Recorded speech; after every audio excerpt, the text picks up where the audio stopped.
Good afternoon, everyone. Today I am going to discuss about loops through Java. In this, we will going to discuss about Java language. And before going to discuss about any programming language, first we have to know about the orientations of programming methodologies. Means how we have to represent the program and how it will consider the execution of the program. Those are all things we will cover in orientations of languages. Right? In this, basically, we are having four types of orientations. Four types of orientations. In this, first we will discuss with monolithical orientation. Monolithical orientation.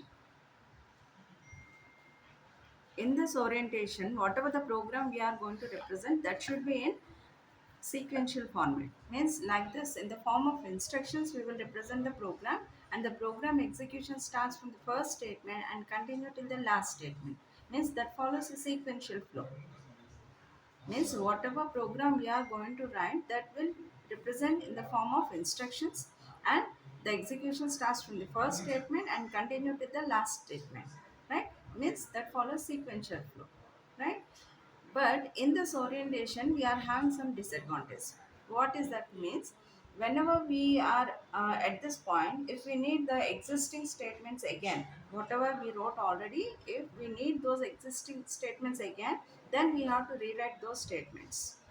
Means there is no possibility to rewrite the, recall the existing statements. That is the disadvantage of this orientation, right? For that reason, we are having the second orientation called procedure oriented programming. Procedure oriented programming.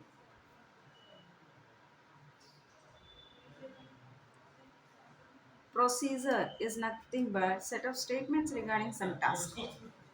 Set of statements regarding some task. Regarding some task. In this orientation, whatever program we are going to represent, that program we will split into some set of processes. Each and every procedure will perform some particular task. This is task 1, this is task 2, this is task 3. And in each task we will having set of statements regarding some task, right? And when we are representing any program may have n number of procedures, but it should have a procedure called main. Why? Because every program execution starts from the main only, right? That is the rule of ANSI committee. Yes, American National Standard Institute. The rule is in C or C++ or in Java, the program execution starts from the main only. Okay, and whenever we are representing the program in the form of procedures, right? Each procedure is performing some task, right? What is the use of this one means, whenever we are going to discuss about procedures, these procedures are called with different names in different languages. In C and C++, we will call them as functions. C++లో procedures ని functions అంటారు. Java వచ్చేటప్పటికి వీటిని methods అని పిలుస్తాం. Procedure అన్నా function అన్నా method అన్నా ఏంటి అంటే set of statements regarding some task అని అర్థం, రైట్? అయితే ఈ ప్రోగ్రామ్ని ప్రొసీజర్స్ రూపంలో రాయడం వల్ల యూజ్ ఏంటి అంటే, ప్రోగ్రామ్ చూడగానే యూజర్కి ఈజీగా అర్థమవుతుంది, అంటే ఏ ప్రొసీజర్ ఎందుకు రాస్తున్నాం అనేది తెలుస్తుంది. అలానే what ever the procedures we represented, when ever we want we will call them A main, right? అలానే ఎన్నిసార్లు కాల్ వస్తే అన్నిసార్లు మనం ఆ ఫంక్షన్ని కాల్ చేసుకోవచ్చు. Means whatever the disadvantage we are having in this orientation, that disadvantage we are going to cover in this orientation. Means the program here we will represent in the form of procedures. ఆ procedures ని ఎప్పుడు కావలిస్తే ఎన్నిసార్లు కావలిస్తే అన్నిసార్లు మనం reuse చేసుకోవచ్చు call చేయడం ద్వారా, right? That is the main advantage of this procedure oriented programming. Means here ప్రోగ్రామ్ని ప్రొసీజర్స్ రూపంలో రాయడం వల్ల కోడ్ని రీయూస్ చేసుకోవచ్చు. That is the main advantage of this orientation. And for this orientation, the example language was C. C is a procedure oriented programming language. Why we are calling like this means, whenever we are representing any program in C, we should have a function called main. right? Without main there is no program in C language, right? That's why C is known as a procedure oriented programming language. And one most important point is, here whenever we are representing any word with parenthesis, right, that is treated as a function, means this is the sum function. Whenever we are representing any name along with parenthesis, that is treated as a function. Like that, main also is having parenthesis, means this is a function, right? Okay. And for this monolithical orientation, we are example language was algorithmic language, right? First, procedure oriented, C is the example. Clear? And the third orientation is nothing but object oriented programming. Object oriented programming, right. Object ఓరియంటెడ్కి base ఏంటి అంటే సిలో ఉన్నటువంటి structures అనే concept.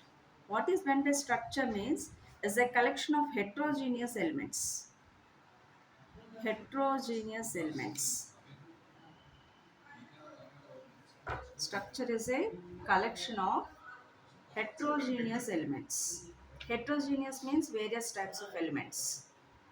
Various types of elements.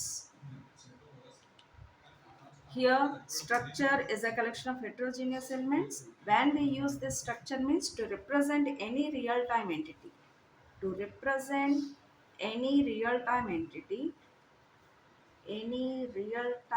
entity, then we depend on structures. Depend on structures in C language. In C language. Entity means any real thing. Entity means any real thing. Any real thing. Like student, employee, or any product, like this. Means to represent any entity in the form of a structure, we will consider the properties. Properties of entity, like for student, roll number, name, marks, like this. Means to represent any entity, we need one integer format and one character format, and another one is integer or float. Means this is int, this is char, and this is int or float. Means to represent any entity, we require more than one data type, right? That's why we are saying various types of elements.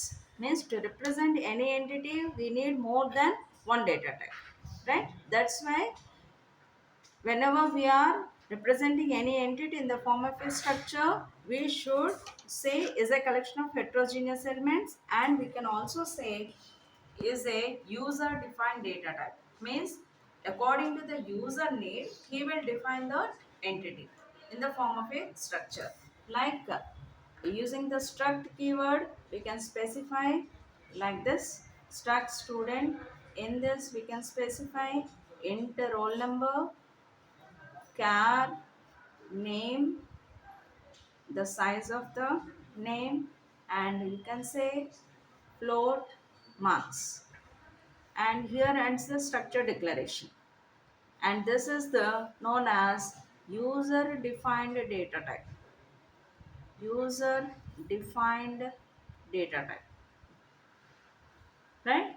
In this data type, if you want to store any values, we need a variable of this data type. Further, we represent the main function. In that main function, for the above structure, we are representing a variable.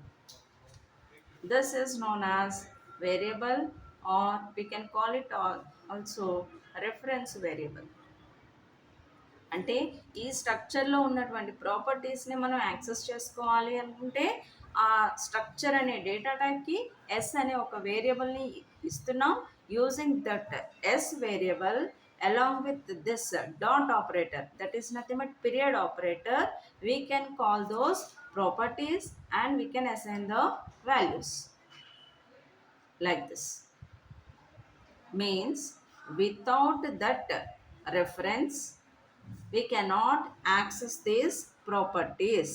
We cannot access these properties like this, right? Without this reference variable we cannot access those properties, right?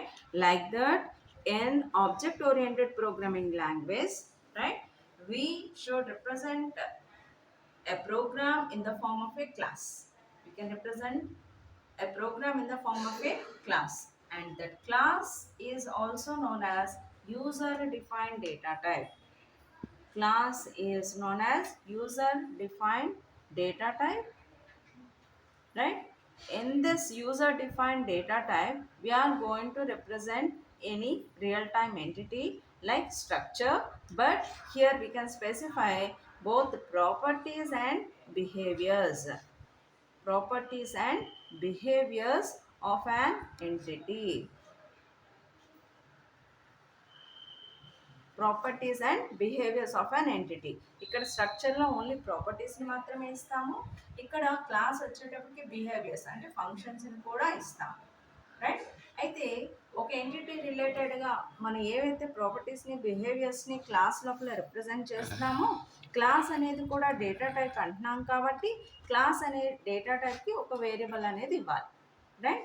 ఆ variable అనేది ఏంటి అంటే ఇక్కడ class అనే data type ఇచ్చేటువంటి వేరియబుల్ని object అని పిలుస్తారు. We can give a variable called object. Variable called object, right? Using this object we can access the properties and behaviors of that class. Means without object we cannot access these properties and behaviors of that class. Means the total process depends on the specified objects. That's why we are calling object oriented programming. Object ni base cheskoni జరిగేటువంటి programming language ని మనం ఇక్కడ చెప్పుకుంటున్నాము. అంటే for this we can specify the examples as C++ and Java. C++ and Java. But C++ is a semi-object oriented programming language, whereas Java is a strictly object oriented programming language. Means without OOPS concept we cannot implement a single code in Java, right? That is the main point of this session. Java, whatever we are going to learn, comes under object oriented programming language. Clear? The next one is the fourth orientation called event driven programming. Event driven programming. Event is nothing but action. Means system మీద user చేసేటువంటి actions ఏంటి అంటే mouse move, mouse click, mouse drag, key press, key release, ఈ యాక్షన్స్ని base చేసుకొని ఏదైనా application run అవుతుంది అంటే దట్ అప్లికేషన్ అనేది ఏ లాంగ్వేజ్లో డిజైన్ చేశారో that language comes under event driven programming language, right? అయితే best example is Java, .NET, Python, right? These languages all comes under event driven programming language. Now whatever Java we are going to discuss, that Java comes under object oriented programming language plus event driven programming language. EDP అండర్లోకి అలానే OOPS అండర్లోకి వచ్చేది Java. ఏం చెప్తామంటే Java is a object oriented event driven high level programming language అని చెప్తాం. Why? Because high level అంటే యూజర్ని దృష్టిలో పెట్టుకొని డిజైన్ చేసిన one of the language was Java, right? Like that Java comes in to boom, right? These are the four orientations we are having. First one is the monolithical orientation. For that orientation comes under Algol. And the next orientation is the procedure oriented programming language. In that orientation, whatever the program we are representing, that is in the form of a procedures, right? For that orientation, C is the example. And the next one is the object oriented programming language. For that orientation, Java and C++. C++ is a semi object oriented, whereas Java is a strictly object oriented programming language. Right? And fourth orientation is the event driven programming language. In this orientation, we are having like Java, .NET, Python, like that. Clear? Okay. Okay. This is the introduction before going to discuss about any programming language. And in the next session, we are going to discuss about Java in detail. Right? Please subscribe our channel. Thank you.